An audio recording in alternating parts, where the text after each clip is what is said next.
Hey, it's NPR's Book of the Day. I'm Andrew Limbong. Today's novel, Julie Chan is Dead, is a bit of a send-up of influencer culture. It comes from someone who knows a thing or two about that world. Liann Zhang spent her teen years trying to make it big as a skincare influencer. In this interview with NPR's Ayesha Rascoe, Zhang says she has complicated feelings looking back at that world. Yes, it can be shallow and vapid, but there's also some real connections that can be made between you and your fellow influencers. That's ahead. This message comes from Sony Pictures Classics with the new romantic comedy, Jane Austen Wrecked My Life. A woman dreams of becoming a successful writer and experiencing true love while at a Jane Austen writer's residency. Opens only in theaters select cities May 23rd. This message comes from REI Co-op. REI believes there are places within yourself you find only outside, where you can defy your fears, find your grit, and say, I did that. REI has the gear, clothing, classes, and advice to help get you there. Visit your local REI Co-op or rei.com. Julie Chan is in a dead-end job, scanning groceries, and constantly getting mistaken for her. Chloe Van Heusen, famous influencer and Julie's identical twin. They are somewhat estranged, separated as young children after the deaths of their parents. 2 decades later, a mysterious phone call from Chloe leads Julie to make a bold, illegal, and morally questionable move. That's the start of Liann Zhang's debut novel, Julie Chan is Dead. She's here now. Welcome to the program. Thank you so much for having me.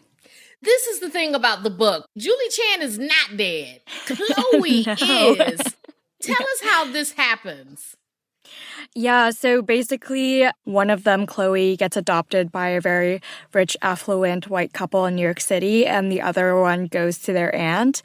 And they don't ever talk except for one moment when Chloe, who has become a famous YouTuber, does this quote-unquote charity video where she reunites with her sister and gives her a house, and afterwards disappears from her life again.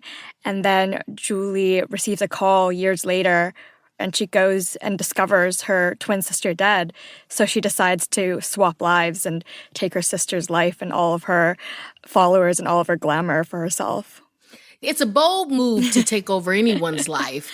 This is really complicated because Chloe is an influencer. She's trying to do those cycling classes. I wouldn't have made it. And then there's this clique that Chloe is a part of. Tell me about Bella Marie. Yeah, Bella Marie kind of serves as one of the main antagonists of the story, although she kind of starts out as a friend. Pretty early on, I think readers will catch on that there's just kind of a mysterious, wrong vibe about her. But basically, she is kind of an it girl of the internet, and it's someone that the main character, Julie, has known since childhood, seeing her images on Tumblr and reblogging all her photos. And so when Julie gets inducted into this group of women that are influencers, she's so excited to be kind of led by Bella Marie, her internet idol, essentially. Yeah. And the group is the Belladonnas. Is that a reference to the plant? Yes, it's a very beautiful plant, but it's also toxic. So Yeah.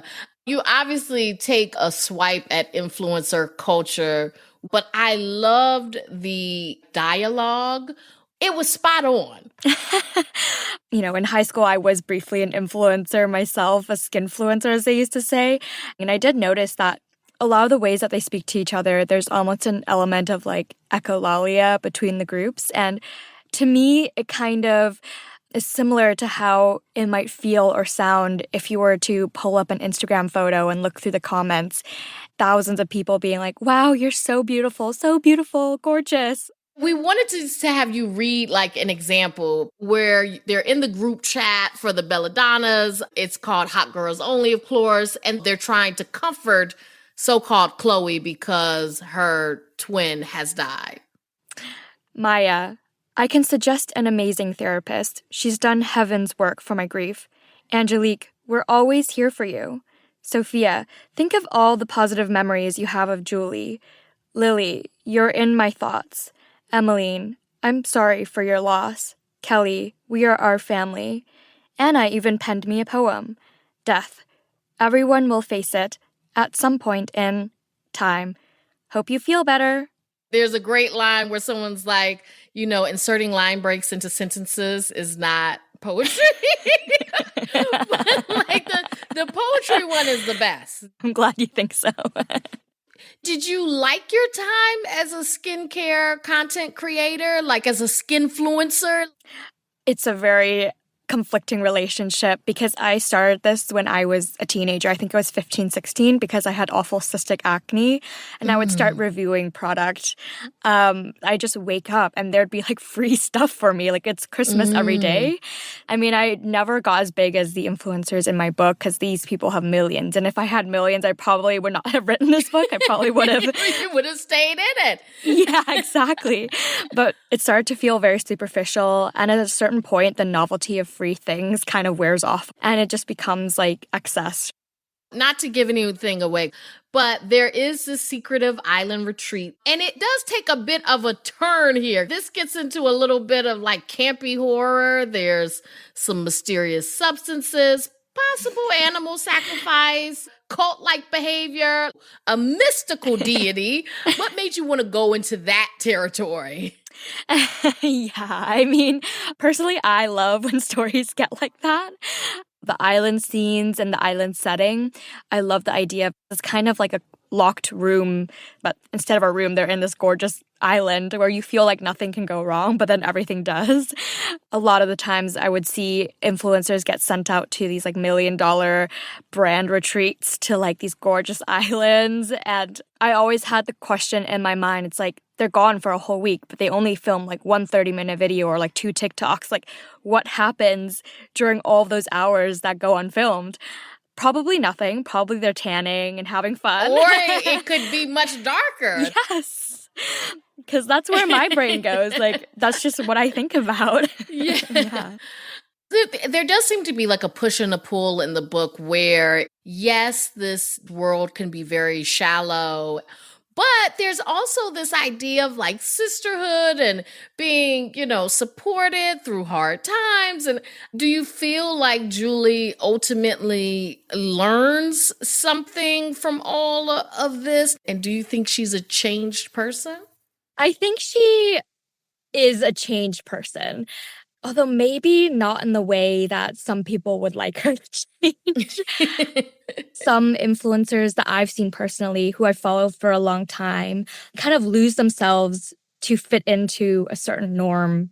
That was kind of what I wanted to mirror, but I would say on a more extreme level.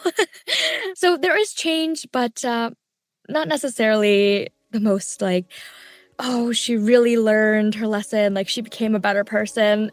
Not necessarily like that, I would say. Not saying too much, yeah. That's Liann Zhang. Her new novel is Julie Chan is Dead. Thank you so much for talking with us.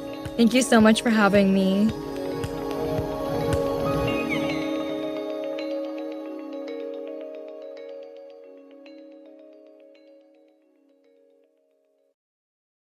This message comes from Carrier, engineering climate and energy solutions that make homes comfortable, help businesses thrive, and keep industries moving forward. Creating breakthrough solutions and rethinking indoor environments to enhance lives today while helping build a more sustainable tomorrow.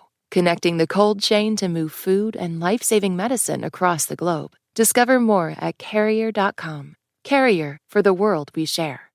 This message comes from Schwab. At Schwab, how you invest is your choice, not theirs. That's why when it comes to managing your wealth, Schwab gives you more choices. You can invest and trade on your own. Plus, get advice and more comprehensive wealth solutions to help meet your unique needs. With award-winning service, low costs, and transparent advice, you can manage your wealth your way at Schwab. Visit schwab.com to learn more. This message comes from Warby Parker. Prescription eyewear that's expertly crafted and unexpectedly affordable. Glasses designed in-house from premium materials starting at just $95, including prescription lenses. Stop by a Warby Parker store near you.